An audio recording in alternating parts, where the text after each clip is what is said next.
السلام عليكم. لك اهلا بالناطور، اهلا بالناطور، اشتقنا لك يا عمي. صرنا كل الشتوية ما شايفينك، شي شهرين تقريبا.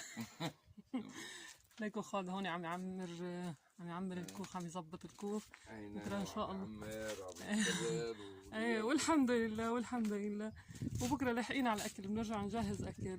هلا عم نعمل الاكل بس بدون ما نصور. بكره ان شاء الله بنعمل. شوفوا هون الثلج فوق كتير بعيد. ايه بقى هيكو الكوخ هلا عم يجهزوا ان شاء الله تيصير صالح. شباب محمد، السلام عليكم. ها اجى اتصال. الو، كيفك؟ هون كيف تحتك؟ كيف اخبارك؟ انا ناطره خالد. كيف ايامك؟ فوق انت فوق شوف معك؟ الثلج ما شاء الله. ضلت على صوتي فوق. يلا انطرونا الفيديوهات اللي جايه ان شاء الله بس يخلص